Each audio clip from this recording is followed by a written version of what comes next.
Morning everyone, welcome to my channel Babli post. তোমরা সবাই কেমন আছো? আশা করি ভালো আছো। আমিও খুব খুব খুব ভালো আছি। তা আমি সকাল থেকে আমার ব্লগটা শুরু করে দিলাম। তা সকালবেলাতে উঠেছি অনেকক্ষণই, সব কাজই মোটামুটি হয়ে গেছে। শুধু আমার এই রুমটা পোছাপুছি মানে মুছবো। আর এই যে মেয়ে এখন উঠেছে, দেখো বসে রয়েছে উঠে। ঘরটা অন্ধকার অন্ধকার লাগছে, লাইটটা জ্বালিয়ে দিয়ে দেখো মেয়ে বসে রয়েছে। তা ওকে এখন দাঁত ব্রাশ করাবো, করিয়ে ঘরটা পরিষ্কার করে নিই, বিছানাগুলোও ঠিকঠাক করে নিয়ে তারপরে গা হাত পা ধোবো, ধুয়ে তারপরে পুজো টুজো দেবো। এখন অনেক কাজ আছে, মেয়ে খাওয়াবো, ওইসব করে তারপরে সারাদিন তো কাজ থাকেই, মানে ওদের সারাদিনই টুকটুক করে কাজ থাকে। তারপরে সবথেকে বড় কথা, মেয়ের পিছনে কাজ থাকে। যাই হোক, সেগুলো সব কিছুই তোমাদের সাথে শেয়ার করব, যতটুকু পারবো ততটুকু শেয়ার করব। তো চলো আজকের এই ভিডিওটা দেখতে থাকো, ভালোই লাগবে। হ্যাঁ তাই তো, আজকে তা আমার শুনু পড়তেও বসবে বলেছে। আমি বলেছি একটুখানি লেখালেখি কাজ করে নিতে হবে, তাই লিখে নেবে, তাই তো। এ দেখো মশা কামড়েছে।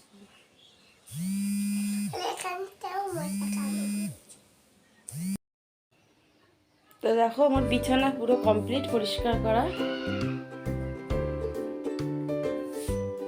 এবার ঘরটা ক্লিন মানে মুছে নেবো। ঘরটা মুছে নিলে আমার ঘরটা পোছা মানে ঘর বাড়ি সব পোছা কমপ্লিট হয়ে যাবে। তা সকালে তো আমার গা স্নান টান হয়ে গেছে, মানে স্নান বলতে স্নানই করি যেহেতু পুজো দিই বলে। তা স্নান করে পুজো দিয়ে নিয়েছি, পুজো দিয়ে এবার মেয়েকে খাওয়াতে বসলাম। তারপরে আমি নিজেও খেয়ে নেব, খেয়ে নিয়ে তারপরে বাদবাকি যা কাজ করার সেগুলো করবো। রান্না বান্না আছে, আরও কাজ আছে, সেসব করব। তো যাই হোক, তোমাদের কাছে আমি আজকে কিছু কথা শেয়ার করতে চাই এবং বলতেও চাই। আচ্ছা তোমরা বলো তো, বেশিরভাগ বাড়িতে এই জিনিসটা কেন হয় যে একটা মেয়ে যখন পরের বাড়ির থেকে আসে, মানে নিজের বাড়ির থেকে শ্বশুর বাড়িতে আসে, সেই মেয়েটা তো চেষ্টা করে শ্বশুরবাড়িকে মানিয়ে নেওয়ার, কিন্তু শ্বশুরবাড়ির লোকেরা বেশিরভাগই শ্বশুরবাড়িতে সেটা চায় না যে বৌমাটাকে মেয়ের মতন মেনে নিতে। সবাই ভাবে যে বৌমা বৌমার মতনই থাকবে। কেন এই জিনিসটা হয়? সেই বউটা যখন শাশুড়িকে মায়ের মতন মায়ের দরজাটা দেয়, তাহলে শাশুড়িরা কেন বৌমাকে মেয়ের দরজা দেয় না, দিতে পারে না? বেশিরভাগ বাড়িতে, মানে আমি তো একদম লিখে দেবো 100টার মধ্যে 99টা বাড়িতেই হয়তো এরকম হয় না। খুব কম যে একটা বাড়িতে, এই 100টার মধ্যে একটা বাড়িতে এরকম হয় যে শাশুড়ি বৌমাকে মেয়ের মতন দেখে। বেশিরভাগ বাড়িতেই বৌমাকে মেয়ের মতন দেখে না। হ্যাঁ, অনেক বৌমারাও আছে শাশুড়িকে মায়ের মতন দেখে না, কিন্তু উভয় পক্ষেও যদি দুজনকে যদি ঠিকঠাক মতন দেখে না, তাহলে এই এত ঝগড়া অশান্তি, শাশুড়ি বৌমার অশান্তি এসব হয় না।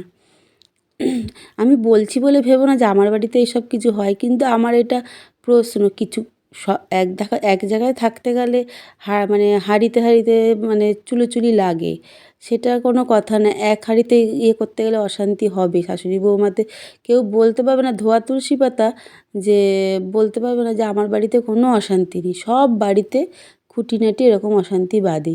তা সেটা কোনো কথা না। আমি বলতে চাই এটাই, যে কেন এই জিনিসটা হয় না।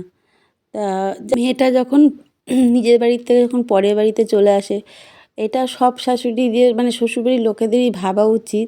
সে আবার এসে আরেকটা নতুন জায়গায় তাকে মানাতে হচ্ছে, তাকে কত কষ্ট করতে হয় সেই মেয়েটাকে নতুন জায়গায় এসে। কিন্তু একটা ছেলে বিয়ে করে কিন্তু তার নিজের বাড়িতেই জন্ম থেকেই থাকছে, সে কিন্তু অন্য জায়গায় গিয়ে শ্বশুরবাড়িতে গিয়ে তাকে মানাতে হচ্ছে না, সে তো নিজের বাড়িতে থাকছে। কিন্তু মেয়েটা তো বিয়ে করে এসে, তাকে স্বামীকে বিয়ে করে এসে, মানে সেই ছেলেকে বিয়ে করে এসে এখানে এসে তাকে মানাতে যে কত কষ্ট করতে হচ্ছে। হ্যাঁ, ও অনেক কিছু মেনে নিতে হয়। ধরো ইচ্ছা না করলেও মানে ভালো লাগছে না করতে, যে বলবো যে ভালো লাগছে না, আমি এখন পারবো না, সেটাও বলতে পারবে না। কিন্তু হ্যাঁ, ভালো না লাগলেও সেটা করতে হয়, মানে ইচ্ছা না থাকলেও জোর করে করতে হয়। কেন এই জিনিসটা হবে? এটাই আমার কাছে প্রশ্ন, কেন এই জিনিসটা হবে? কেন পারবো না, মানে বৌমারা কেন পারবে না যে আমি পারবো না, বা বলতে, যেটা একটা মায়ের কাছে একটা মেয়ে বলতে পারে আমি পারবো না, তুমি করো মা, আমার শরীর ভাল লাগছে না, সেরকম কেন শ্বশুরবাড়িতে এসে বলতে পারে না? আসলে কেন বলো তো?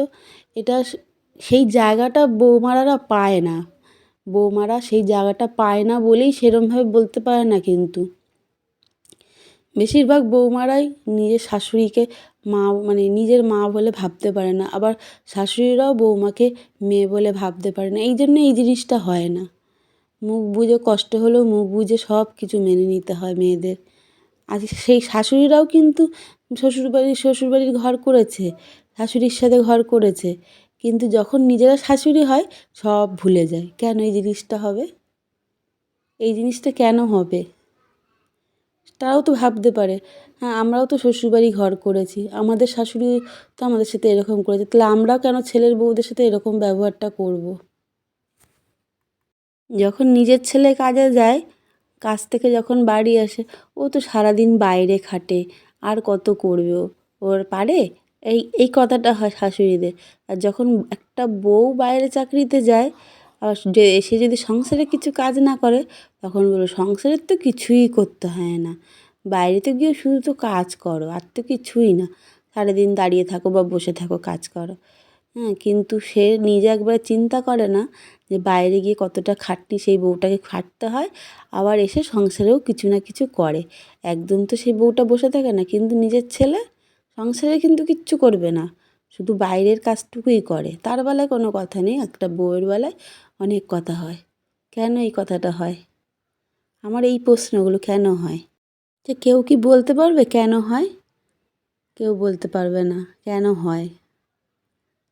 যাই হোক, এটা যুগ যুগান্তর ধরে চলে আসছে, আর সারা জীবনই মনে হয় এটা সারা, মানে জীবন চলে যাবে, চলে আসবে এটা আর কি।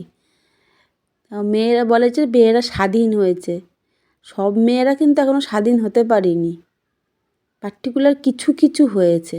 সব জায়গার মেয়েরা, সব দেশের মেয়েরা এখনও হতে পারেনি স্বাধীন, তাকেও সেই ভয় করে চলতে হয়, মানে সবার কথা শুনে চলতে হয়, সব কিছু করতে হয়। তো যাই হোক, অনেক কিছুই তোমাদেরকে বললাম, শেয়ারও করলাম।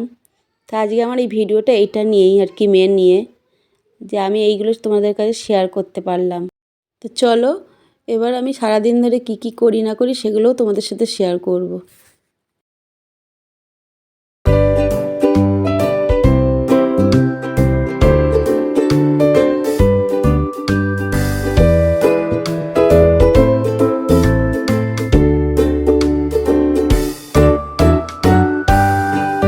তাহলে খাওয়া দাওয়া সেরে এই আমার জায়ের বাড়িতে এসেছি মেয়েটাকে একটুখানি দেখতে, পুচকেটাকে আর কি। তা এখান দিয়ে গিয়ে তারপরে রান্নাবান্না সারবো। আমি জায়ের বাড়ির থেকে এসে রান্নাবান্না কমপ্লিট করে নিয়েছি, রান্নাবান্না কমপ্লিট করে মেয়েকে স্নান করিয়ে খাওয়া দাওয়া কমপ্লিটও হয়ে গেছে। সেই ভিডিওগুলো আর তোমাদেরকে কন্টিনিউ দেখাতে পারিনি। তাই এবার সন্ধে হয়ে গেছে, সন্ধে দিয়ে চা টা খেয়ে তারপরে কাজ খুঁজে পাচ্ছি না কী কাজ করব, নাহলে আলমারিটা গুছিয়ে নিই। আলমারিটার মধ্যে কেন বলো তো গুছাতে বসলাম, শীতকালে মানে শীতের যাবতীয় মেয়ের সোয়েটার, আমার সোয়েটার, স্টোল, চাদর মাদর সব ভর্তি হয়েছিল। এবার আগোছালো লাগে, এবার আমার রাখার মধ্যে এই একটাই আলমারিতেই রাখি সব কিছু। তাই জন্য দেখো এই যে ড্রামটায় গুছাচ্ছি, এই দুটো ড্রাম কিনেছি, এই ড্রামের মধ্যে রাখবো বলে, মানে শীতের জিনিসগুলো, তাহলে কি আমার আলমারিটা একটুখানি ফাঁকা হয়, ওই কারণে এই দুটো ড্রাম কিনেছি। তা একটা ড্রামে রাখা আছে, এর আগে কিনেছিলাম, আর একটা ড্রাম এই আজকে কিনে এটার মধ্যে আনলাম। তাহলে ভালো করে ধুয়ে নিয়েছি, ধুয়ে যে এটার মধ্যে তাহলে রেখে দিলে আমার জায়গাটা, আলমারিটা অনেকটা ফাঁকা হবে।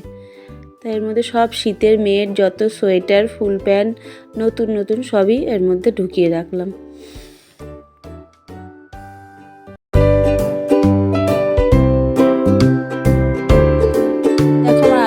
কতটা ফাঁকা ফাঁকা লাগছে, এদিকে ড্রামও সব রেখে দিয়েছি, গোছানোর পরে কত ভালো লাগে আলমারি। যাই হোক, আমার ভিডিওটা যদি ভালো লেগে থাকে একটা লাইক, কমেন্ট, সাবস্ক্রাইব করো। চলো টাটা, গুড নাইট।